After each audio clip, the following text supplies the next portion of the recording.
무엇 또는 누구를 의지하며 살아가고 있습니까? 사람들은 재물이나 성공, 출세나 권력, 지식이나 명예, 부모나 자녀, 배우자나 상간자, 윗사람이나 아랫사람, 친구나 동료, 사치나 음란, 거짓이나 모함, 밀고나 범죄를 의식하며 살아가고 있습니다. 재물이 하나님만큼이나 위력을 떨치는 것을 경계하신 주 예수님의 말씀이 누가복음 16장 13절입니다. 집 하인이 두 주인을 섬길 수 없나니 혹 이를 미워하고 저를 사랑하거나 혹 이를 중히 여기고 저를 경히 여길 것임이니라. 너희가 하나님과 재물을 겸하여 섬길 수 없느니라. 헬라 사상과 히브리 사상에 정통한 유대교 지도자로서 철저하게 교회를 핍박하다가 부활의 주 예수님을 만나 사도가 된 바울은 복음 선교를 잘 할 수 있도록 기도해달라고 부탁했습니다. 바울 사도는 교인들에게 복음 선교를 의식하며 살아가도록 권면했습니다. 골로새서 4장 5절에 외인을 향하여서는 지혜로 행하여 세월을 아끼라 라고 했습니다. 우리는 하나님의 은혜로 성령을 조차 하나님을 믿거나 하나님의 성육이신 그리스도 예수를 믿음으로 말미암아 죄 사함과 거듭나 자유와 평화, 성결한 삶과 영생의 구원을 얻지 않았습니까? 그러므로 구원받은 하나님의 자녀여 천국 시민인 우리가 가장 많이 의식해야 하는 것은 주 예수님을 전하는 복음 선교입니다. 우리 교인들은 분리주의자나 현실 도피주의자가 되어서는 안 됩니다. 사랑의 주 예수님이 온갖 죄의 종로로 타는 사람들을 구원하시려고 강림하셔서 십자가의 대속제물이 되신 것처럼 우리들도 그들을 사랑해야 하는 것입니다. 우리는 죄의 종로로 타는 사람들에게 의와 진리와 자유와 사랑과 영생의 주 예수님을 선물해야 합니다. 그런 의미에서 바울 사도는 세상 사람들을 피하라고 하지 않고 오히려 그들을 대하여 지혜로 행하라고 권면하는 것입니다. 지혜가 뭡니까?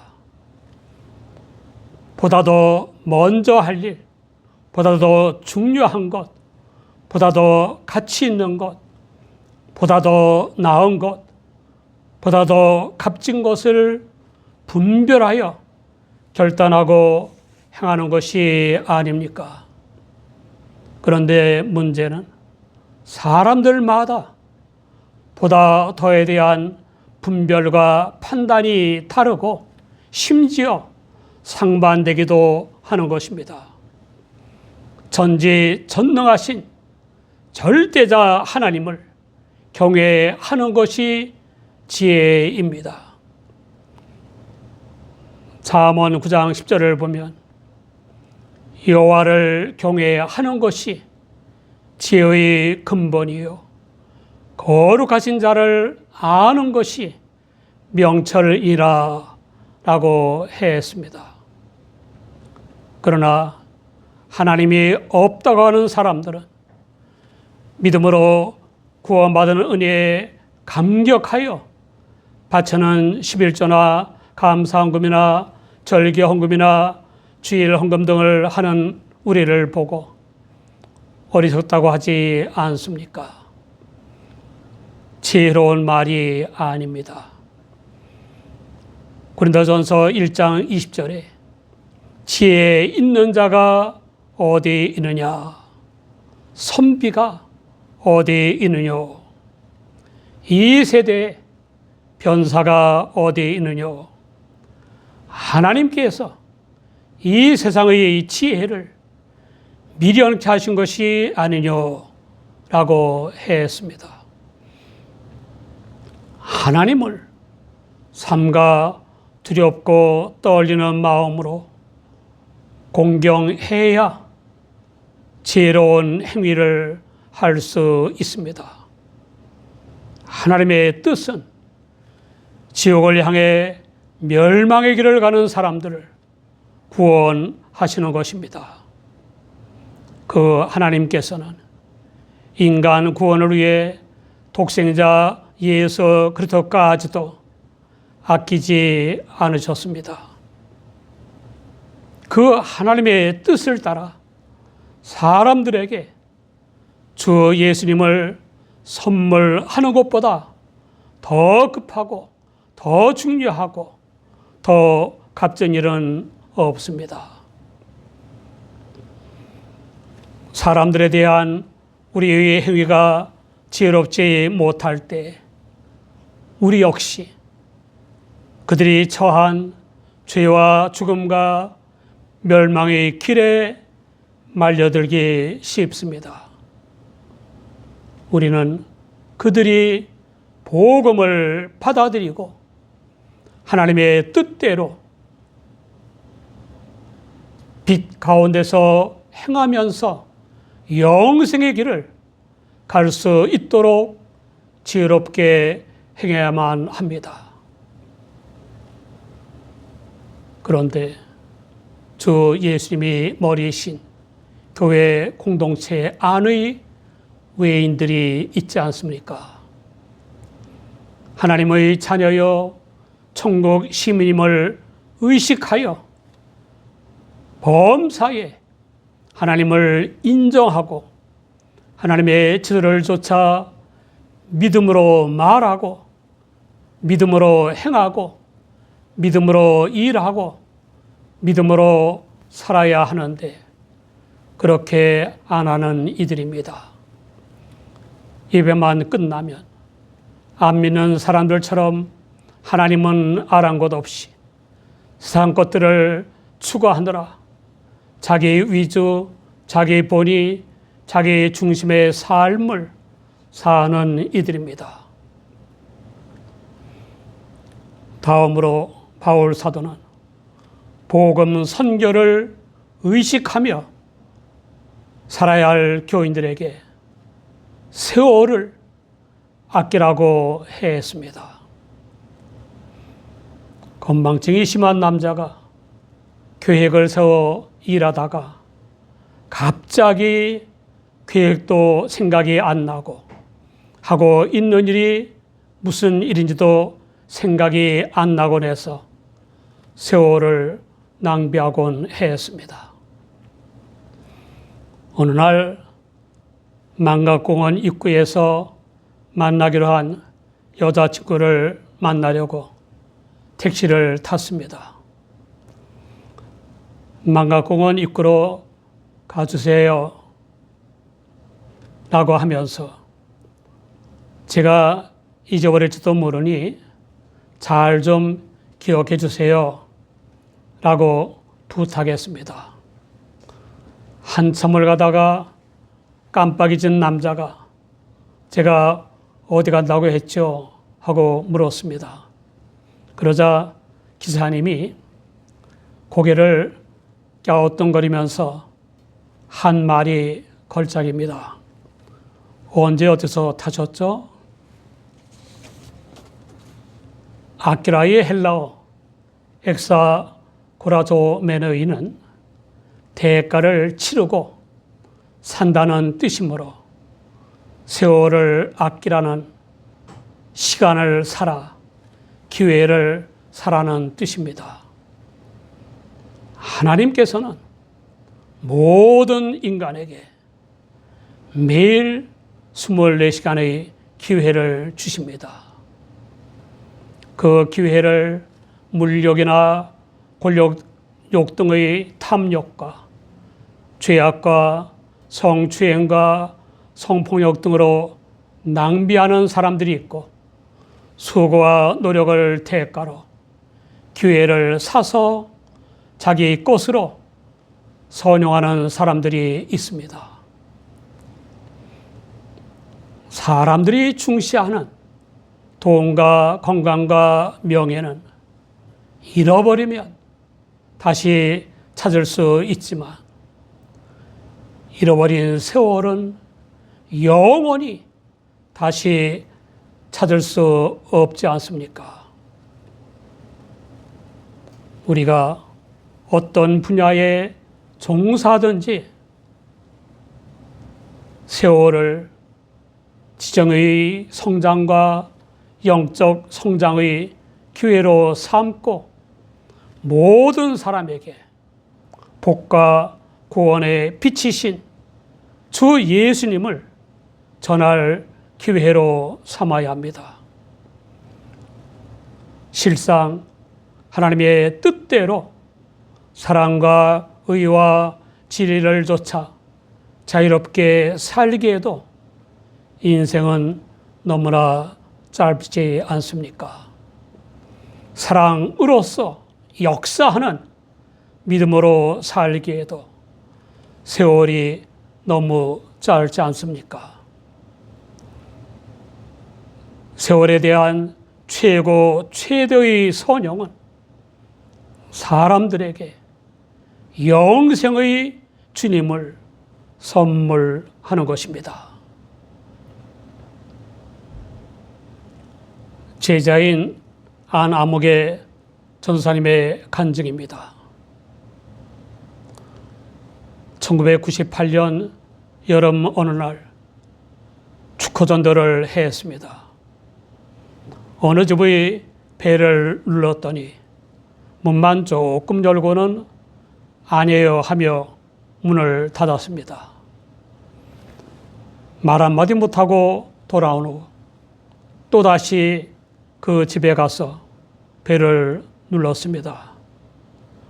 아유, 정말 부담스러워요 하면서 문을 닫는 순간에 죄송합니다 하면서 집 안으로 들어갔습니다.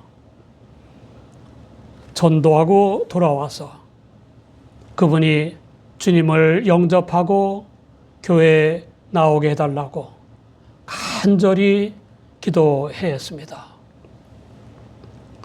그 후에 또 가서 배를 누르고 안녕하세요. 요 앞 상가 6층에 있는 부활의 교회 안암흑의 전사입니다. 어머니 잠깐 들어가서 말씀드리겠습니다. 실례합니다 하고는 거실에 들어가서 기도하고 이야기를 했습니다. 집주인이 언니가 집사이고 전사님을 알아요 하며 마음의 문을 조금 여는 것 같아서 자매님, 지금 꼭 교회에 나오시라고 하는 것은 아니에요.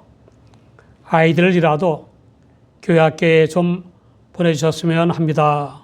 라고 했습니다. 그 후에도 계속 찾아가는데도 부담스럽다고 하면서 나오지는 않았지만 미안해 하면서 아이를 교회로 보냈습니다. 이웃 아이들도 교회로 보내주고 때때로 전도할 가정을 소개해 주시는 등 많은 협력을 해 주었습니다. 게다가 자기 집에 다른 분들을 모셔놓고는 말씀을 전해달라고 부탁하기도 했습니다. 참가한 분들의 가정을 돌면서 성경 공부도 하고 친교도 하고 서로를 위해 기도하는 귀한 시간도 갖게 되었습니다.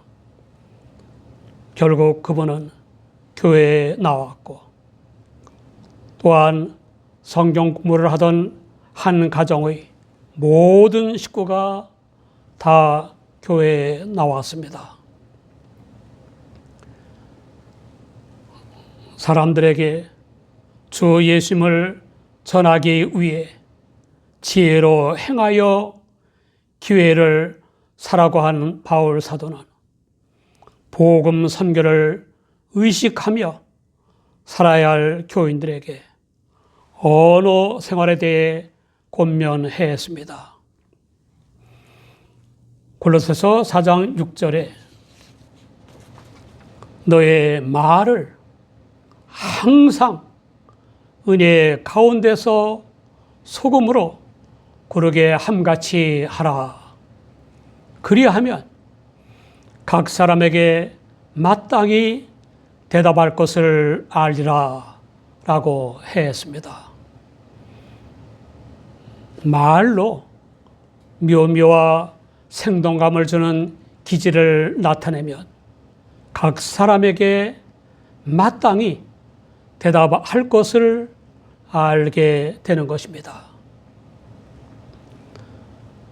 교인들의 말은 항상 주 예수님의 은혜 가운데서 해야 하고 묘미와 생동감을 주는 기질을 사람들의 머리와 마음 속에 고루 스며들게 해야 합니다. 하나님의 은혜를 받아 나오는 말은 거짓말이나 독설과 달리 진실한 마음에서 나오는 성실한 말이고 온유한 말이고 사랑이 담긴 말입니다.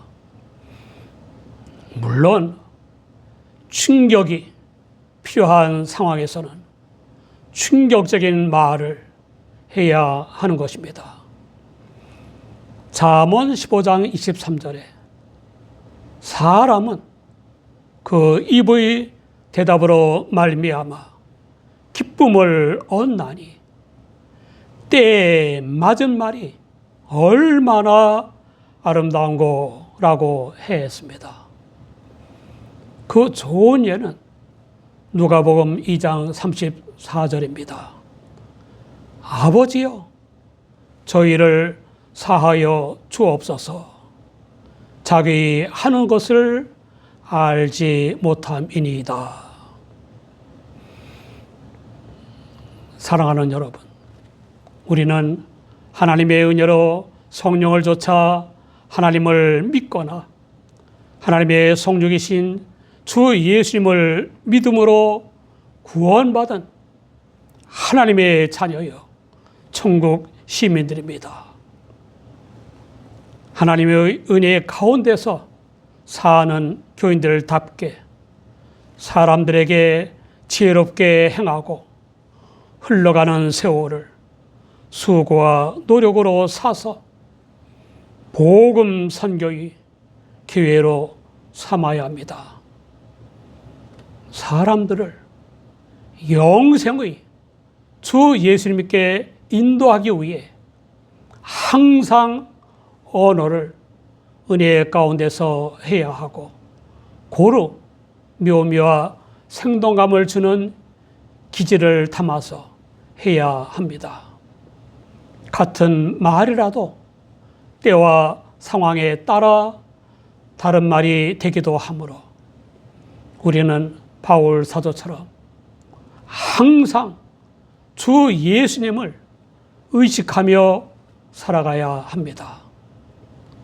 바울 사도는 항상 그리스도의 복음 선교를 의식하며 살았습니다. 바울 사도의 삶은 복음 선교의 삶이었습니다.